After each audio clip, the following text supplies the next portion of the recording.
EVM, Earned Value Management, is the one topic that makes most PMP candidates nervous. 12 formulas, unfamiliar acronyms, numbers that need to mean something under exam pressure.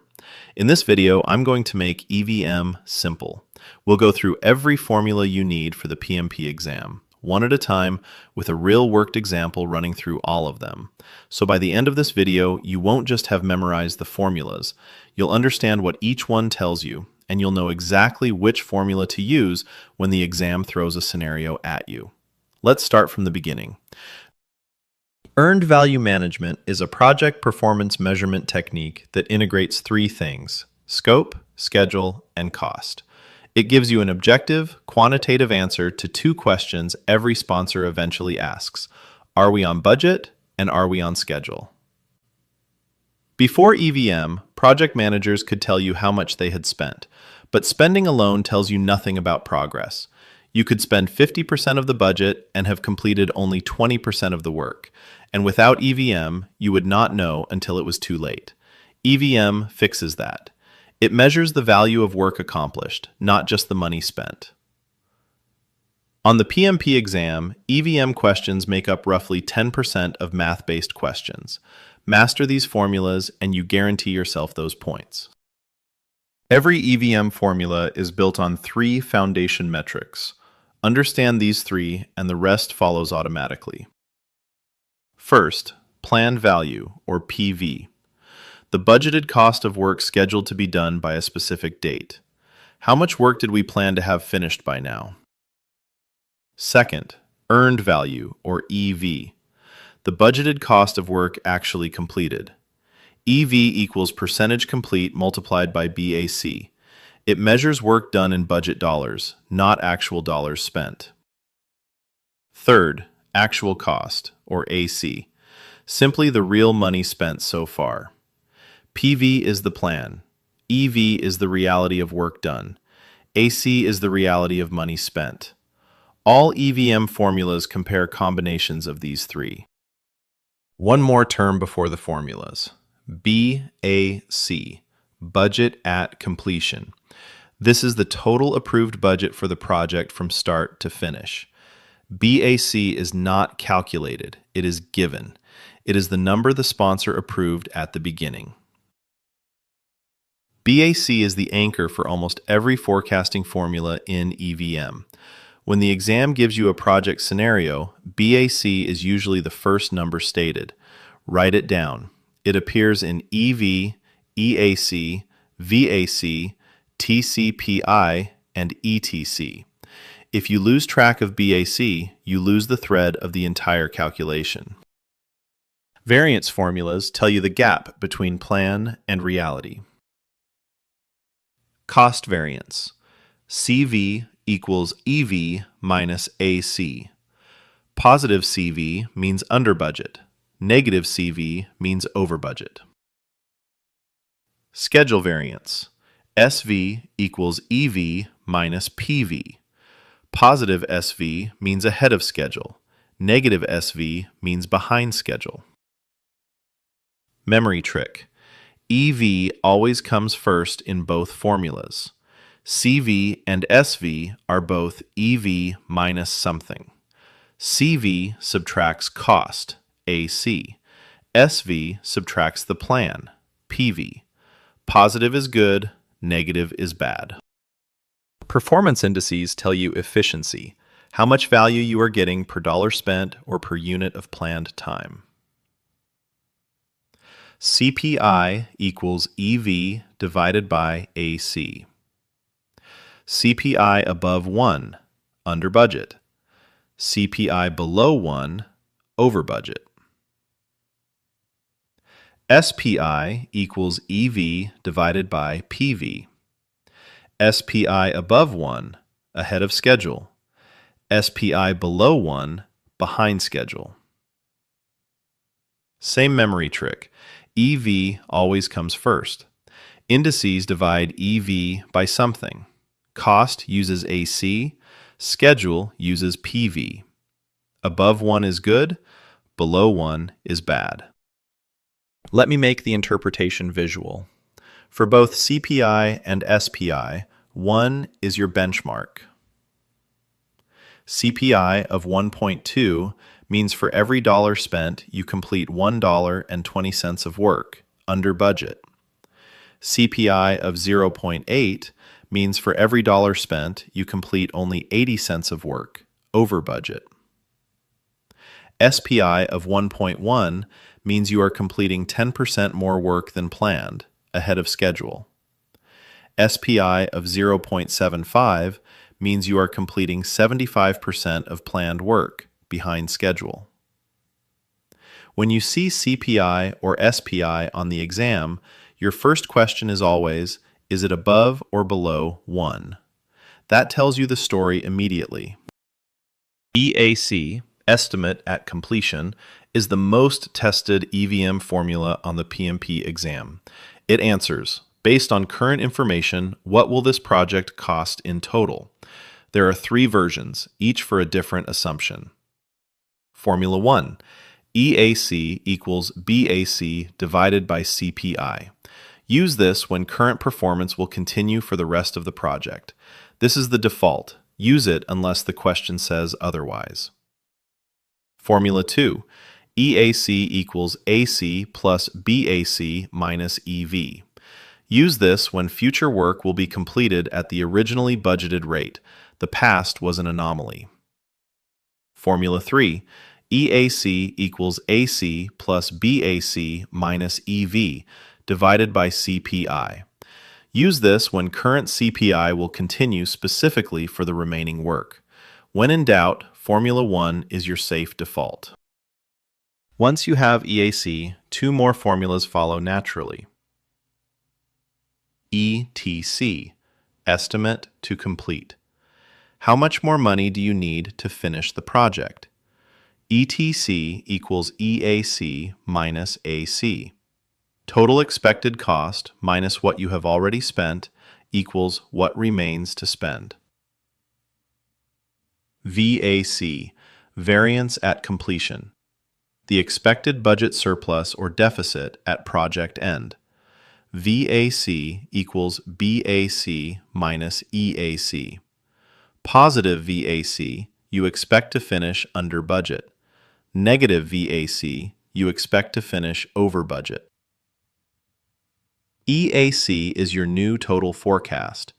ETC is what remains to spend. VAC is the final gap between original plan and new forecast. TCPI, to complete performance index, answers, how efficiently do we need to work for the rest of the project to hit our target? The formula, BAC minus EV divided by BAC minus AC. The numerator is remaining work. The denominator is remaining funds. TCPI above 1. The remaining work costs more than the remaining funds. You need to be more efficient going forward. TCPI below 1. The target is achievable at current rates. Critical exam trap. TCPI inverts the interpretation. For CPI, above 1 is good. For TCPI, above 1 means the target is harder to achieve. The exam tests this distinction directly. Write it on your scratch paper on exam day. 5 rules to make every EVM formula stick. Rule 1. EV always comes first. In CV, SV, CPI, and SPI. Start with EV. Rule 2. Variances subtract. CV equals EV minus AC. SV equals EV minus PV. Rule 3. Indices divide. CPI equals EV over AC. SPI equals EV over PV. Rule 4. Cost formulas use AC. Schedule formulas use PV. Rule 5. For CPI and SPI above 1 is good. For TCPI above 1 is bad. TCPI is the only index that inverts. Write that on your scratch paper before the exam starts. Here is your complete reference. Pause this video and write these down. Foundation, PV equals percent planned times BAC. EV equals percent complete times BAC. AC and BAC are given. Variance, CV equals EV minus AC. SV equals EV minus PV. Index, CPI equals EV over AC. SPI equals EV over PV. Forecasting, EAC default equals BAC over CPI. EAC at budget rate equals AC plus BAC minus EV. EAC with CPI applied equals AC plus BAC minus EV over CPI. ETC equals EAC minus AC. VAC equals BAC minus EAC. TCPI equals BAC minus EV over BAC minus AC. Paused? Good. Now let's apply them all. The scenario. BAC equals $100,000. 50% of work was planned complete by now. 40% is actually complete. You have spent $45,000. PV equals 50% times 100,000, 50,000. EV equals 40% times 100,000, 40,000. AC is 45,000. CV equals 40,000 minus 45,000, negative 5,000, over budget. SV equals 40,000 minus 50,000, negative 10,000, behind schedule. CPI equals 40,000 over 45,000, 0.89, over budget. SPI equals 40,000 over 50,000, 0.80, behind schedule. EAC equals 100,000 over 0.89, 112,360. ETC equals 112,360 minus 45,000, 67,360. VAC equals 100,000 minus 112,360, negative 12,360. Project forecast, over budget. Every formula, one scenario. Follow each step on screen, then we test you. 4 traps that catch candidates on EVM questions. Trap 1. Wrong EAC formula. If the question says performance will continue, use BAC over CPI. If it says remaining work will be at budget rate, use AC plus BAC minus EV. When in doubt, BAC over CPI is the safe default.